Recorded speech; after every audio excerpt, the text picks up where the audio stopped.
Hey everybody, Chris Kresser here. Welcome to another episode of Revolution Health Radio. Today I am very excited to welcome Robert Biswas-Diener as a guest. Robert is the foremost authority on positive psychology coaching and has consulted with a wide range of international organizations on performance management and talent development. He conducts trainings on coaching, strengths, positivity, courage, and appreciative inquiry with organizations and businesses around the world, and through his own coaching school, Positive Acorn. Robert has trained professionals in North America, Europe, Asia, Africa, Australia, South America, and the Middle East. He has a doctorate in social psychology and a master's degree in clinical psychology and is an ICF professional certified coach. He's the author of Practicing Positive Psychology Coaching, The Courage Quotient, and The Upside of Your Dark Side, among other books. Robert is also on the faculty of the Adapt Health Coach Training Program, which is launching in June, where he has created and is going to be delivering the content on developing core coaching skills. So I'm really excited to talk to Robert about positive psychology and especially its application in health coaching context, why it's so important, what the most important skills and competencies somebody needs to be successful as a health coach, and how effective health coaching can help stem the rising tide of chronic disease. So let's dive in. Hey everyone, Chris Kresser here with a brief message before we begin the podcast. Imagine a career that draws on your passion for wellness and disease prevention, that harnesses your ability to support and connect with others, that helps you to develop as a person while you help others to do the same. What if you could earn a living while making an impact on thousands of people's lives and even on the future of healthcare? That'd be pretty great, right? Well, that job does exist. It's the job of a health coach. And I believe that health coaches will play a crucial role in the future of medicine, not only in the US, but around the world. 1 in 2 Americans now has a chronic disease, and 1 in 4 have multiple chronic diseases. Chronic disease is destroying our quality of life, shortening our lifespan, bankrupting governments, and threatening the health of future generations. And our medical model is not prepared to address it. Why? Because the only way to prevent or reverse chronic disease is by changing our diet, lifestyle, and behavior. And conventional medicine is simply not set up to do this. Bottom line, we need people who can provide this support to help people make the changes they need to make to save their lives. We need empathetic and compassionate people with a skill for connecting and a passion for change.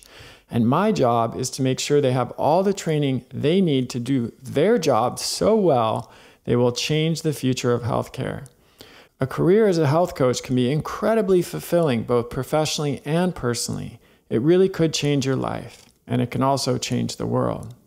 That's why I'm excited to announce that we're launching the Adapt Health Coach Training Program in early June of this year. It's a 12-month, 100% online certification that will prepare you for a successful career as a health coach.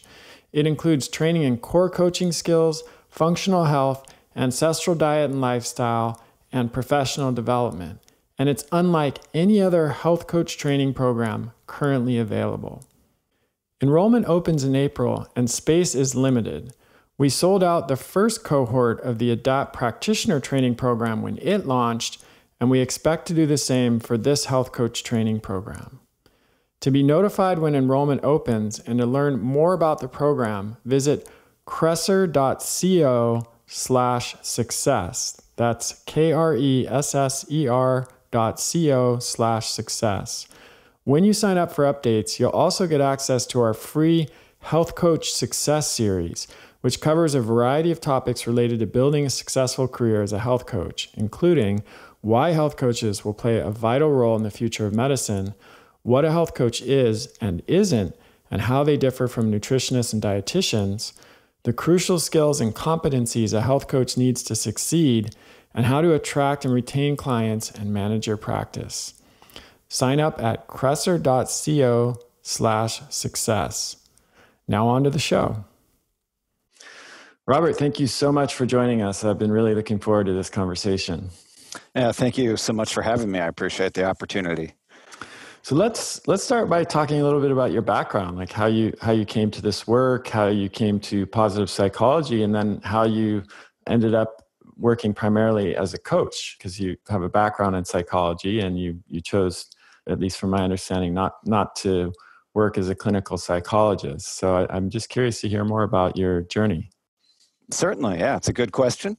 I think, like most people, I come from a family entirely populated by psychologists.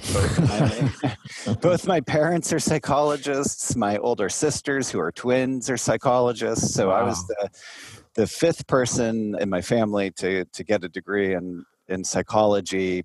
Our parents were, very liberal and understanding and open-minded. They said you can go into any subfield of psychology you want. It's amazing that you're so normal, Robert, with all those psychologists surrounding you. Well, I don't make any claims about my normalcy. But I can definitely tell you that psychology was the air we breathed growing up. My father had all these sort of psychometric and psychological measurement devices around. We had a little sort of stuffed bunny that we pet, but it had a meter attached to it to measure how aggressively you were petting it. Wow. That's the kind of thing we were exposed to as kids. Mm-hmm. I know this makes my father sound a bit like a sadist, but he would have my sisters and I clean his office as quickly as possible, and whichever of us did the best job could have the thumb of our non-dominant hand shocked in a shock machine. Totally normal chat. I'm sure everyone is rude to this. So absolutely. So we just grew up thinking that people and the study of people is totally fascinating, and more interesting still. My father is one of the people who pioneered happiness studies. So it wasn't just looking at depression or the darker elements of human nature.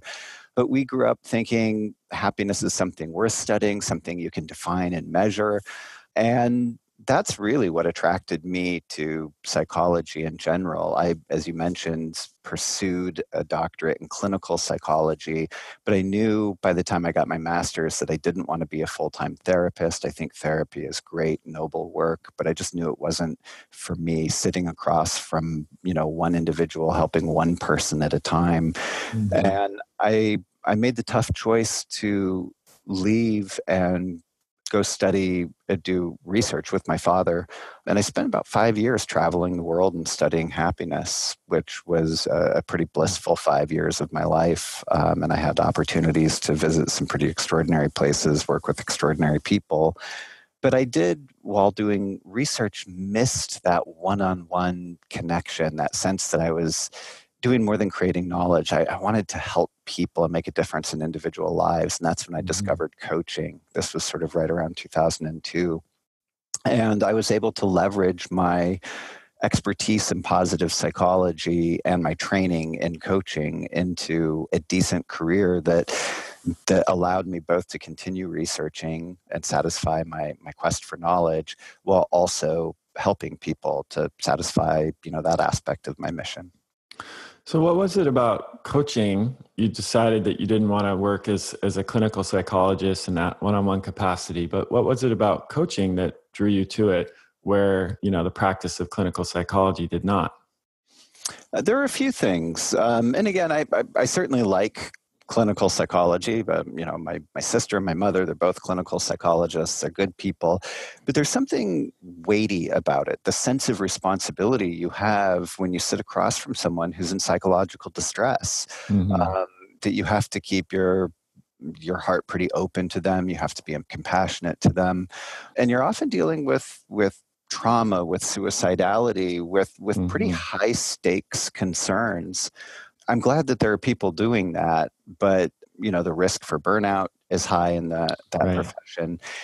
And coaching, by contrast, just really to me seemed somehow more playful, a little bit more goal focused, that we could be light about it, take it less seriously. People were coming to me because they'd always wanted to write a novel, and they'd put it on the back burner their whole life, and they, just hit midlife, had their crisis, and they finally wanted to get going with it, or they wanted just to establish better work-life balance, or they wanted to improve their health, or they wanted to be a better manager. They had just gotten promoted and they felt like an imposter.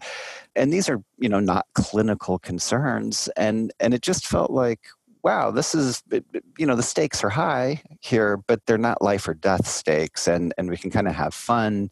The people who came in felt healthy and resourceful. It didn't drag me down at the end of the day, I guess. Right. And perhaps more compatible with your interest in happiness and positive psychology, which I want to talk to you a little bit more about, because some of our listeners are probably not that familiar with positive psychology. And it was really, at least from my perspective, looking in from the outside, fairly radical. Psychology historically was more focused on the past and what's wrong, perhaps. And here comes a new way of approaching it that is really more focused on what's right and the present. So I'm just curious to hear more about how you got involved in positive psychology. It sounds like, through your family, but tell us a little bit more about the evolution of this approach, because I think that's an interesting story in itself. Yeah, absolutely. So sort of the nutshell version of the history of psychology is a long time ago, psychologists were either philosophers or medical doctors, and they were just trying to puzzle out, why are people doing the things they're doing? And the medical doctors were doing things like, how does the nervous system work? How does the brain work? And the philosophers were asking questions like, what is morality? What is our duty? What's our best potential? And for a long time, even up until, sort of the year 1900, psychology did have a lot of emphasis on positive topics like morality, companionship, friendship, support, athletic performance, even winning. And it was really only after World War II, and at least in the United States with the creation of the Veterans Administration, that there was a pivot towards a clinical focus, because clinical issues are pressing and folks coming back from wartime were experiencing what then was called shell shock. We now know as PTSD. And rates of depression and later on anxiety were growing at epidemic rates. So about half of the psychologists in the United States now are clinicians. And that's a pretty overwhelming amount. But around the turn of the century, that is 1998, 99, 2000, there was sort of this reinvigoration that, yeah, it's okay to focus on these pressing psychological ills, but that really is only, half or one portion of human nature. What about people who are generous? What about people who are funny? What about people who are great learners or great teachers? Shouldn't we also be looking at those types of topics, optimism, savoring, and happiness? And so a group of researchers and practitioners got together and sort of established this new approach. It was an old way of thinking, but it came under a new umbrella called positive psychology. And, when positive psychology first was introduced, was it well received, amongst conventional psychologists? Was it controversial? What happened? Yeah, it's a really great question. And I think that anyone who has probably opened a blog in the last 5 years has probably come across at least some study suggesting that X makes you happy, whether that's a glass of wine or a little workout or a piece of chocolate or spending more time with friends, whatever it is. So it is part of the zeitgeist, I guess, just sort of this idea that happiness research is out there, I think is widely accepted now. But really, there are a lot of stereotypes about positive psychology. There are many skeptics, many critics of it. Many of the most common sort of complaints, if you will, are folks who think that positive psychology is Pollyanna. It's just this naive science where we only focus on the positive, and we would never talk about anxiety or depression or divorce or child abuse or any of these social ills. and say, oh, but we should all be happy all the time anyway. Right. And that's not true, actually. There are no researchers that actually believe that. We're just trying to say, hey, let's study all of human experience, not just the darker half. And then some folks also criticize it a little bit as sort of a middle class movement. They say, hey, there's folks living in poverty, there's real injustice going on, and you've got these middle class people attending happiness seminars. And there might be a seed of truth to that, but I don't know that's necessarily wrong for middle class people to want to be happier. And nor do I think it's exclusive to the middle class. I think that upper class and lower class people, I think across the economic spectrum, folks are interested in happiness. Mm-hmm. Yeah, so that Pollyanna critique is one that I've heard, and I've seen people conflate positive psychology with things like affirmations. Just repeating the outcome that you want to see, or the beliefs or thoughts about yourself over and over again. But there's really actually quite a bit of research supporting positive psychology, isn't there? Yeah, at the heart, really, it is a robust science. It's largely happening in universities you've heard of, places like Stanford and Harvard, as well as others. Very solid researchers using sophisticated statistics, sophisticated measurements and methods. And it's a lot less new agey, I guess, than many people might assume. It's not, right. Let's just reframe every bad thing like, oh, I'm so happy I got cancer because this is going to be an extraordinary lesson for me. I mean, that's the right side. Yeah, that's really not what this is about. Really, we're interested in saying things like just take a concept like savoring, that is taking a positive or a pleasant moment and extending it mentally. So it's sort of like, who does this? Are women or men more likely to do it? Young people or old people? When do they do it? Are they more likely to do it when they're together or when they're alone?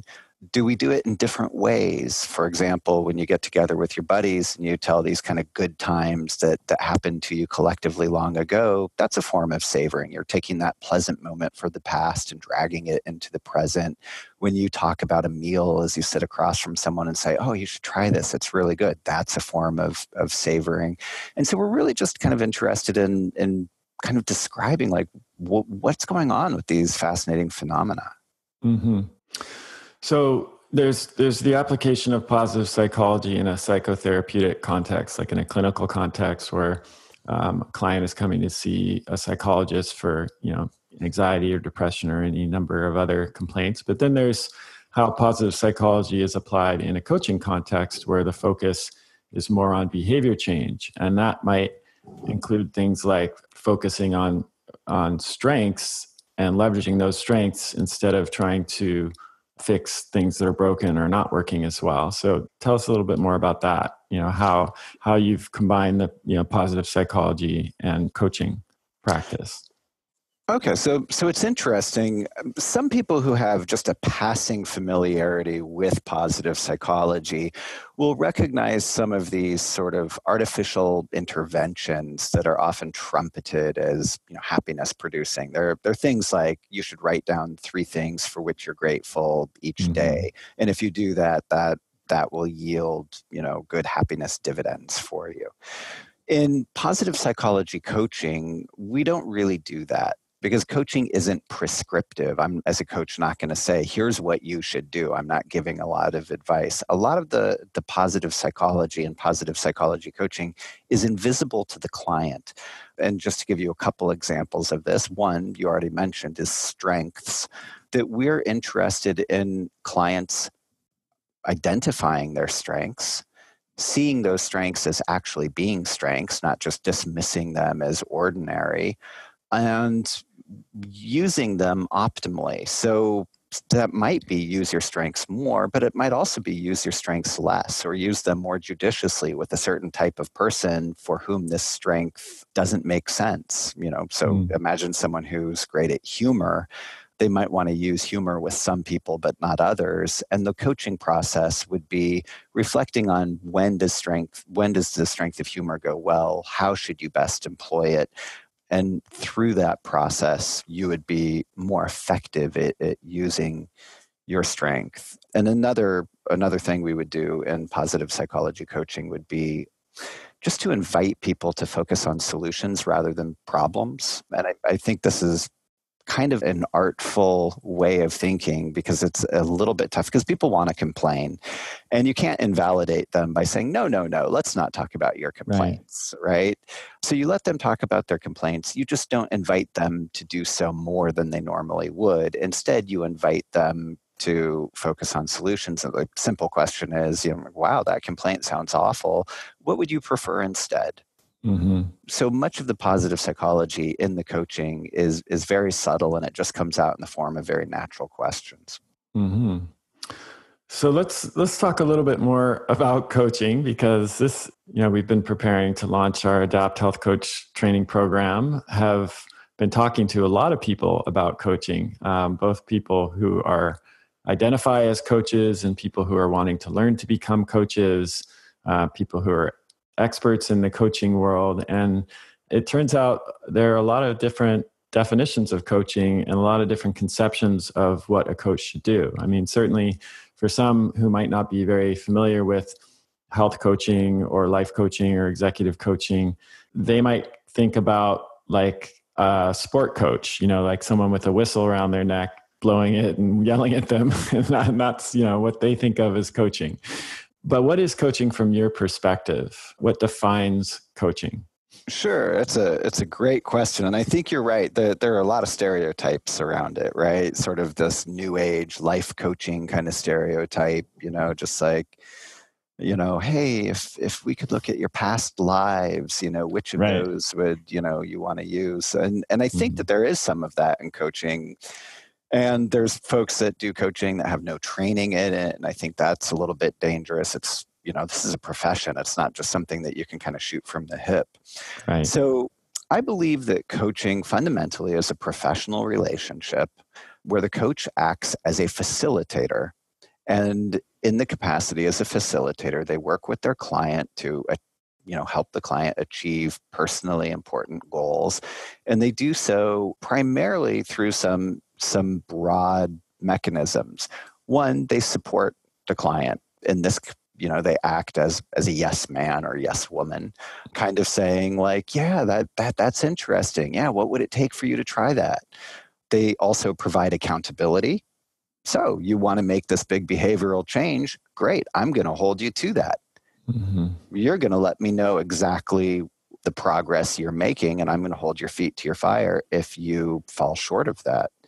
They also do a lot of exploration. That makes up the sort of the lion's share of a coaching session. And that just comes in the form of questions where you probe the client's life. You have them take stock of his or her identity and resources, challenges, hopes, help them articulate goals. And then the last thing, I think, is just a little bit of challenge, too. You mentioned the sports coach with the whistle. Mm-hmm. And while I wouldn't whistle or yell at my clients, I don't mind occasionally needling them or prodding them or doing a little bit of that just to improve motivation as well. Right. We'll come back to that because I think it's important to emphasize that there are different styles of coaching and not necessarily a right or wrong way to do it. And I know you're a big believer in authenticity in coaching. So I do want to cover that. But before we dive in there, I just, let's shift focus a little bit toward health coaching because that's something that I'm interested in. And something I've noticed as I've gone around having these conversations is that some people have the impression that a health coach is someone who acquires a lot of expertise and information about, things like nutrition and lifestyle, like sleep and exercise. And then their primary role is to deliver that information and expertise to the clients that come to them. What is the problem with that understanding? The problem with that understanding is that is not what health coaching is. Fundamentally, that is like being an educator. That's a health educator or a health consultant, perhaps. That's saying, look, I've got the solution for you. I know it's going to work. And if only you follow my plan, magically, things are going to go right for you. But again, going back to that kind of sports analogy, the sports coach doesn't run out on the field and grab the ball away from the players and try and score with it. That is, they're not playing the game. They recognize the players play the game, and they're just there to motivate, encourage, help them see the big picture, help them improve their strategy, help them train. And that's really a better model for a health coach. So the health coach can go in with a client that wants to make some type of health change, anything from I want to quit smoking to I need to get into the gym. And they help the client tease out his or her own solutions that make sense in the context of his or her own life. Because I think we all understand, X amount of exercise is pretty good for people, and that you can look at exercise in terms of mobility and strengths building and flexibility and all these sort of subcomponents of it. But what about the client in front of you? What about the single mom who's stressed out, has, a preteen and a teen kid, is trying to balance work and home life, doesn't have a huge amount of time or money for a gym membership?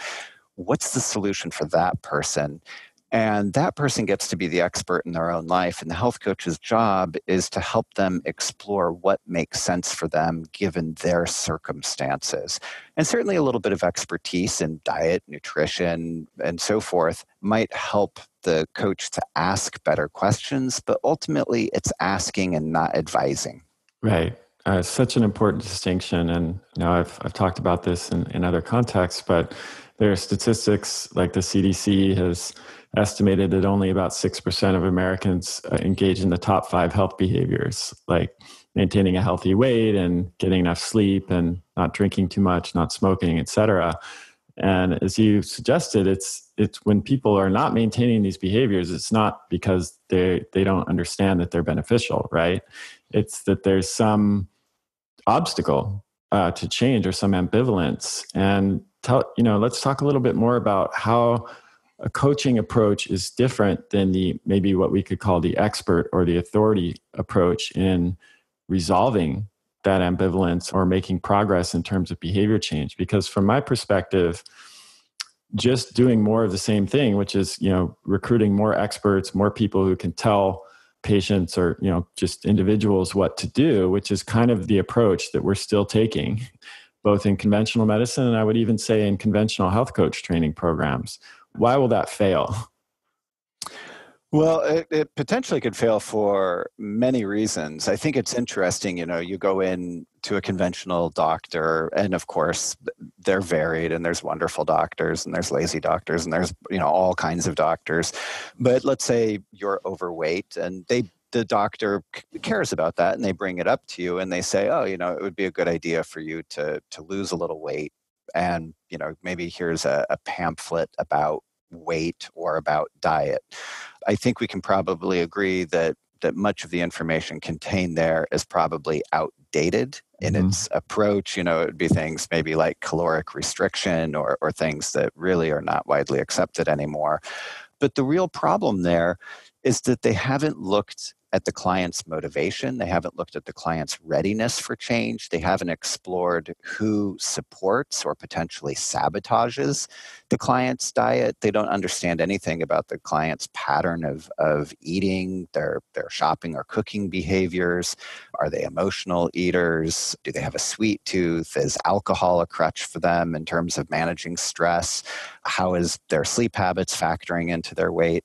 And really that necessitates an in-depth and exclusive sort of coaching-like interview with the client to help tease out really a strategy or a plan that's going to be effective given all those factors for that specific individual in front of you. I know you're a big believer in asking powerful questions, and it seems to me that one of the main differences in the approaches we're talking about now, this expert or authority approach and a coaching approach, is just that asking questions rather than providing answers. I mean, we know that the average amount of time a patient gets to speak before they're interrupted by their doctor is just 12 seconds.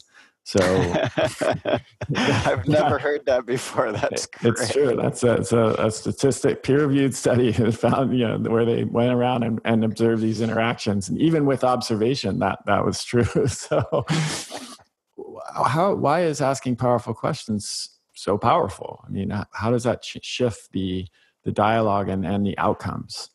Certainly. So let me just preface my answer by giving just a quick example of what a powerful question is. We all understand what a question is, but if I ask you, what's your birthday? That's not a particularly powerful question. It's very easy for you to answer that. It takes almost no thought whatsoever for you to provide an answer. Right. But if I say these days, what's most important to you in life? That requires a little bit of reflection, a little bit of thought. It forces you to make choices and to articulate something that feels weighty. And that's an example of a powerful question. So if you have someone coming in, I'm just going to go back to the idea of optimal weight as an issue. If you ask questions like, how important is it to you to change your weight? What do you believe is standing in the way of weight change? When in the past have you had success in this particular issue? Who supports you in this? When you lose a little bit of weight, how does it make you feel? Those are the types of questions that get the client to take stock of her resources. She can take stock of how important this is, what she's willing to sacrifice to make this change, the potential path to getting there. You can set up lots of little experiments. So you can say, let's just try this and see. We don't know if it will succeed. And certainly that's really important in something like behavioral change around health habits, because people often backslide. And when they backslide, they end up feeling very badly about themselves. They feel like failures. But if you just set client expectations from the get-go as if, hey, behavioral change is hard. Sometimes you're on vacation. Sometimes it's the holidays. Circumstances are always changing. So we're always going to be modifying our plan. We don't expect it to be perfect. We're really just doing these experiments and getting feedback. That can make the change process a lot more empowering to the client. Mm-hmm. And I think more effective, certainly. I mean, one of the things that I'm often hearing, I was just at a conference last weekend, and a very common topic of conversation amongst nutritionists and also health coaches who I think have not actually been trained in these core coaching skills that we're talking about is something along the lines of this. Like, I was actually asked this, not this year, but last year. I was approached by a coach who said, where can I find more motivated clients? I'm having a hard time getting people to follow my program. And she asked me because her perception was that I had the most motivated patients, which is probably true. My patients are generally much more motivated than others because of all the hoops they have to jump through, to get to see me. And she was wondering where she could, how she could hook up with some more motivated people who would follow her programs. And I don't say this to be critical of her at all, or anyone who has this same question, because it can be really frustrating when you feel like you have a lot of knowledge and expertise that could help your clients or your friends and family members, but they're not acting on it. So where do these core coaching skills come in dealing with this? And maybe you could talk a little bit about ambivalence and what it is, and how coaching can help both practitioners and client, coaches, practitioners and clients and patients that find themselves in this stuck place. Yeah, absolutely. I think one of the great elements of coaching is just this fundamental attitude that you have about your clients. That whether your client walks in overweight or with diabetes or with any number of things that society might judge them for, it's important for coaches to just kind of keep, I guess, an open heart or an attitude of acceptance towards their clients. And so you don't start seeing your clients as resistant or unmotivated. Instead, you're curious and you try and figure out what's standing in the way of your motivation. What would boost your motivation? What's one small change we could make that might, sort of shift you a half step up in motivation? I'll give you just a very quick example of this. I was speaking with a health coach yesterday, and we were talking about a single mother. This is the example I gave before, who gives sugary cereal to her children. And it was sort of driving the health coach crazy, because everyone in the world knows that you shouldn't load up a bunch of milk on sugar cereal, give it to kids, and expect them to learn for the day. And really what the single mother was saying is, yeah, you know that, and I know that. Everyone knows that. But I have a million battles that I have to fight throughout the day. I have a million things on my plate. I'm trying to balance my own health, fitness, and well-being with a heavy workload at my job, with raising these children, with no support from my ex-husband. And sugar cereal's not the battle I choose to fight. And I just need help prioritizing which are the battles that are perhaps the ones that are better to invest in.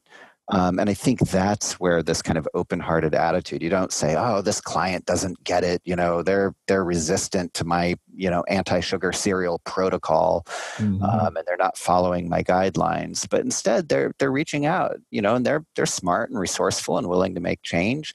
They just want your help figuring out how best to do that. And it's probably not during breakfast. It might be something else. They might prioritize dinner or grocery shopping or figuring out ways to have the kids contribute to the meal prep, or any number of solutions. But we don't know what that solution is. Only the client ultimately understands what's in their context. Mm-hmm.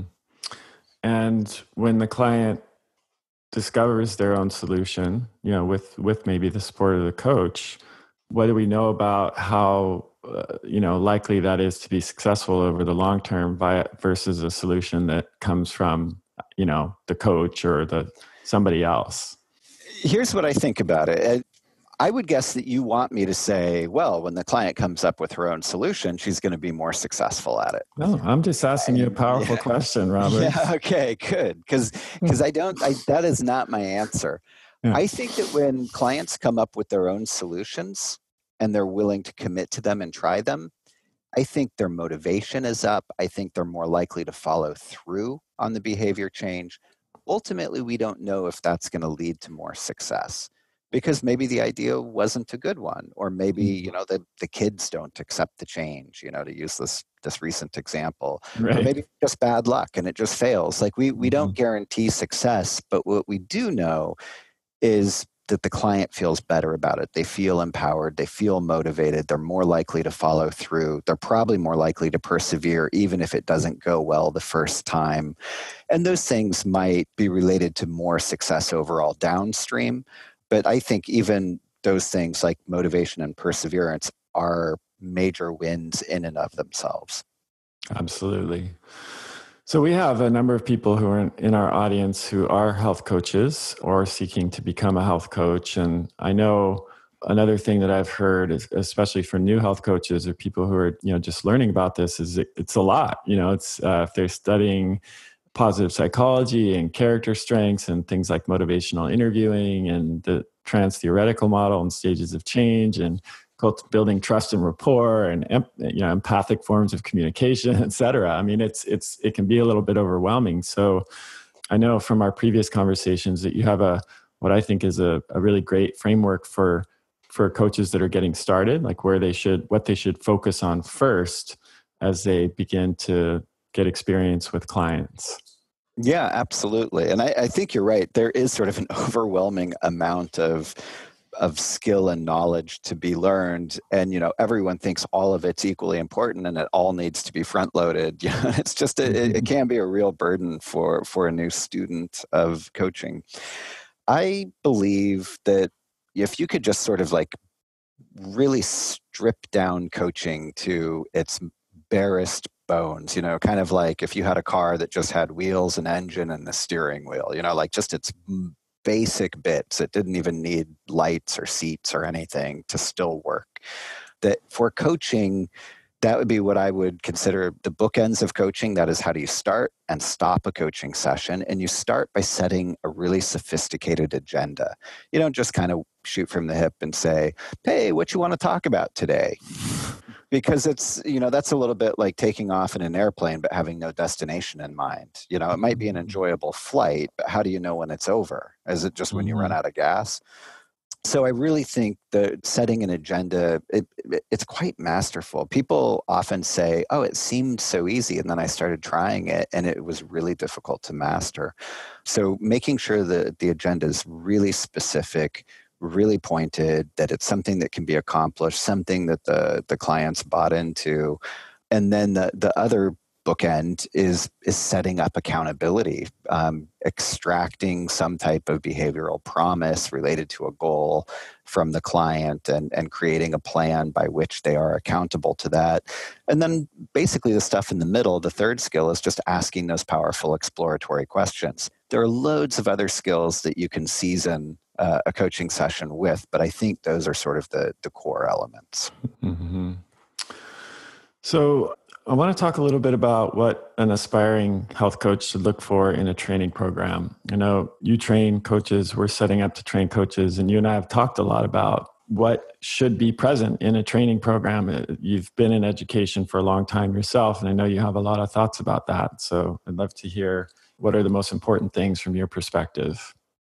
Yeah, that's a great question. And I think you could find a difference of opinion on this, but I have some pretty strong opinions. Mm-hmm. First, I think that an emphasis on effective pedagogy, that is, how is the program delivered, is really crucial. And I actually think that it's a fairly overlooked element of most coaching programs. Most coaching programs operate like, hey, why don't you, fly into our city for the weekend? We'll just load you up in the quickest time possible with tons of practice. We'll write you a certificate at the end. And that's highly appealing to people because they can get a lot of information in a very short amount of time. Sure. Unfortunately, it's not really good for learning. You can't cram information like that. And it's a terrible way to learn skill, because to learn skill effectively, you need to space out practice over time and to get feedback on it. So I think really high quality coaching programs occur over periods of time, not over periods of weekends. They really think about effective communication. So they're balancing a little bit of lecture with lots of demonstration, practice opportunities, feedback, discussion groups, so that you're really getting the information from multiple channels. And to some extent, I think that's almost more important than what the content is itself. So I would definitely look for that. I think that programs that have some type of official affiliation, that is, they could provide you with, some kind of institutional affiliation and say, and look, there's an ethics code that goes with this. And even we have oversight in what there's oversight on our program. Someone is checking in to make sure that our program is high quality. I think that's a great thing, because I think there's a lot of sort of coaching programs popping up, just Acme gold standard coaching program that's, just some guy in his basement that decided to offer something online.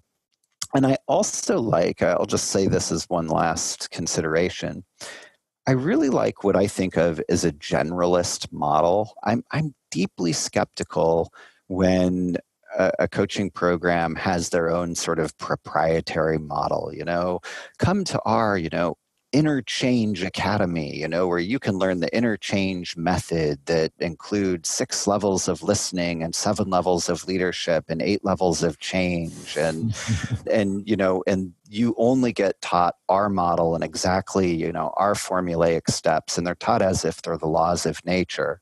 And that doesn't describe every coaching program. Some coaching programs are like, hey, whether you're doing executive coaching or life coaching or health coaching, really kind of just, here are some general skills that work. Here are some ethics that you should build on as a foundation. Here's some practice opportunities and some feedback. So I really like the generalist approach, rather than trying to get you to buy into like a particular orientation or philosophy.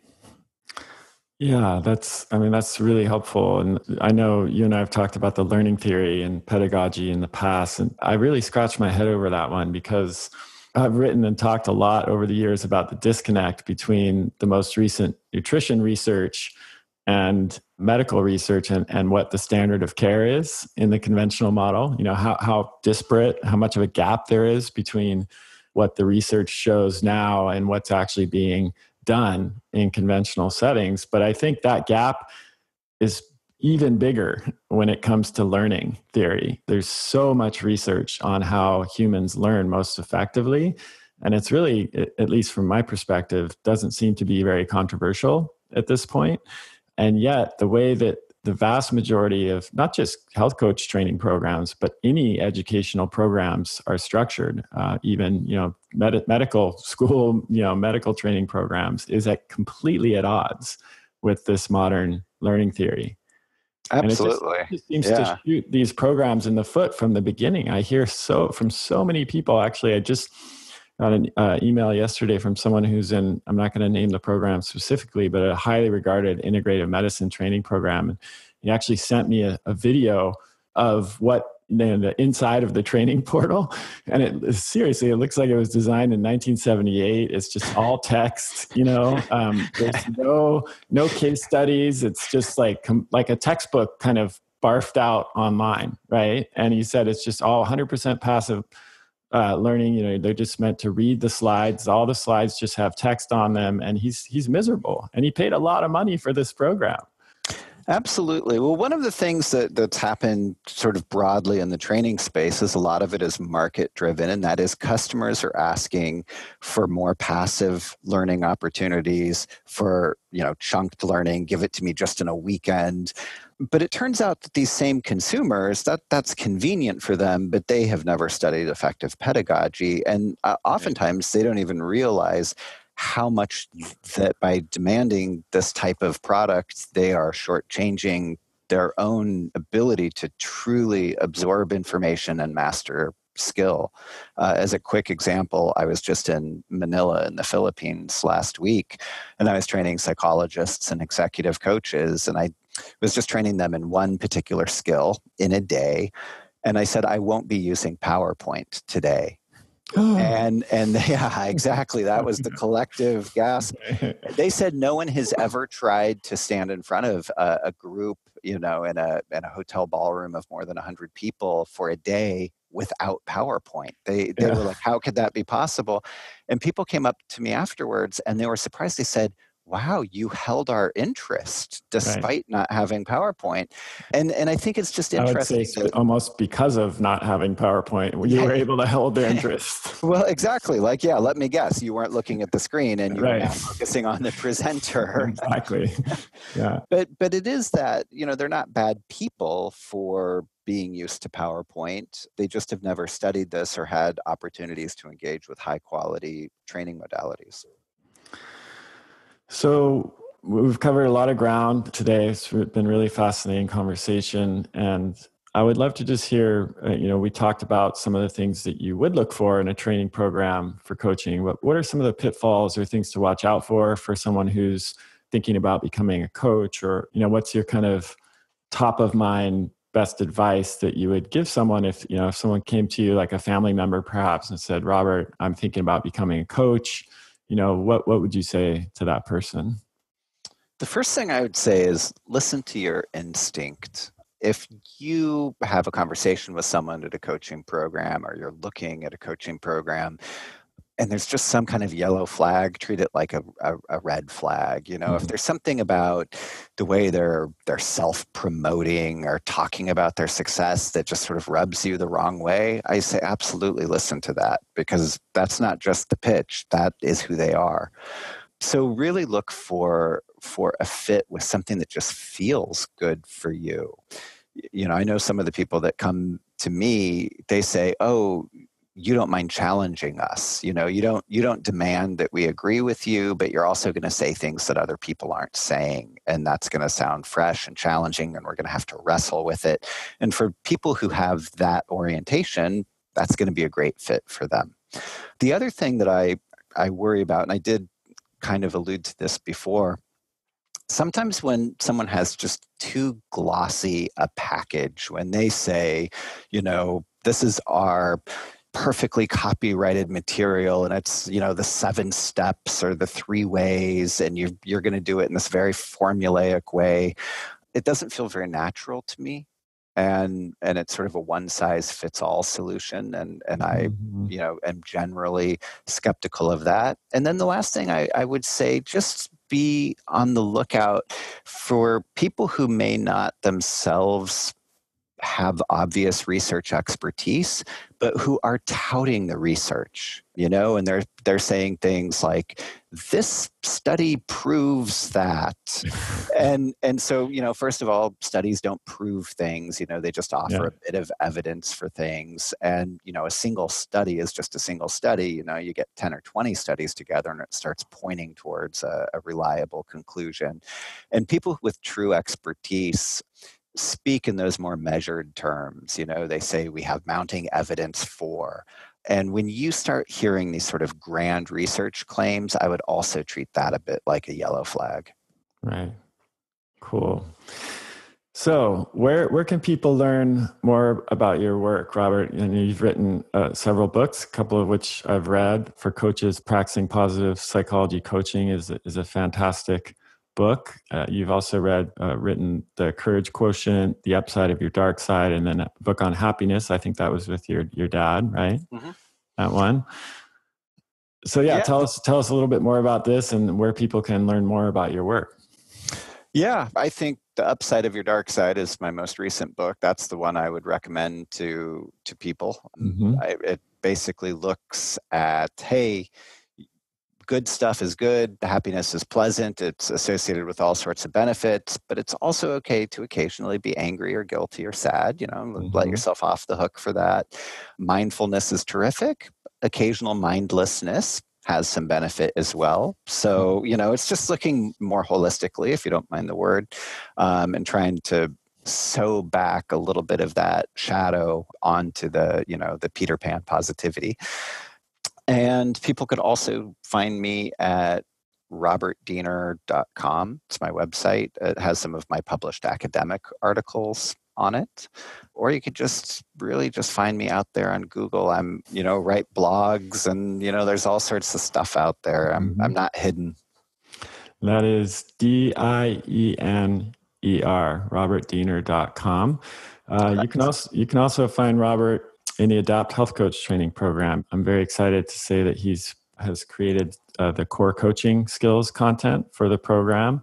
And not only did he create that content, he'll also, true to our focus on pedagogy and continuous learning and the importance of experiential and practical learning, he will be also providing support, demonstrations and feedback in a live seminar format with that content as coaches move through the course. So of all the programs that I've worked on and all the projects that I've worked on in the last year, I've got to tell you that it's this that I'm most excited about, to be honest. I'm thrilled to be doing it. Oh, I'm flattered and happy to hear that. I'm excited about it too. And I think we have an incredible team. We're going to be talking with Ken Craybill from T3 about motivation and interviewing in the next podcast, which is another essentially a way of asking powerful questions, a specific kind of approach to that. And I can't wait to get going with this, because I think with the rising rates of chronic disease and what we've talked about, doctors are not, and more experts are not what we need. We need people who can actually facilitate behavior change. And that's what this is all about. Absolutely. Thank you so much, Robert, for being with us today. And again, Robert Diener, DIENER.com. Check it out. Upside of Your Dark Sides, his most recent book. And for those of you who are joining us in the Adapt Health Coach training program in June, you will be seeing and hearing more from Robert in that program. So thanks for listening, everybody. Keep sending your questions in to chriskresser.com/podcast question, and we'll see you next time. Hey everybody, Chris Kresser here. I hope this podcast and my blog and books have been helpful resources for you and will continue to be. But if you've been struggling with a chronic health problem and are feeling stuck, consider coming to work with my team and me at the California Center for Functional Medicine. We work with patients all over the U.S. and have experience treating a wide range of conditions, including GI problems, autoimmunity, hypothyroidism, cognitive mood and behavioral issues, weight gain and metabolic dysfunction, and more. Our unique model teams clinicians with nurse practitioners and health coaches, all of whom are trained in my ADAPT framework approach to provide a high level of care to our patients. This means more support between appointments, personalized guidance on diet, lifestyle, and behavior change, a cutting-edge patient portal with 24/7 access to your labs and records, handouts and resources to guide your protocols, and a team of practitioners working together on your case. We're currently accepting new patients, so if you'd like to learn more, visit chriskresser.com/becomeapatient. That's the end of this episode of Revolution Health Radio. If you appreciate the show and want to help me create a healthier and happier world, please head over to iTunes and leave us a review. They really do make a difference. If you'd like to ask a question for me to answer on a future episode, you can do that at chriskresser.com/podcastquestion. You can also leave a suggestion for someone you'd like me to interview there. If you're on social media, you can follow me at twitter.com/chriskresser or facebook.com/chriskresserlac. I post a lot of articles and research that I do throughout the week there that never makes it to the blog or podcast, so it's a great way to stay abreast of the latest developments. Thanks so much for listening. Talk to you next time.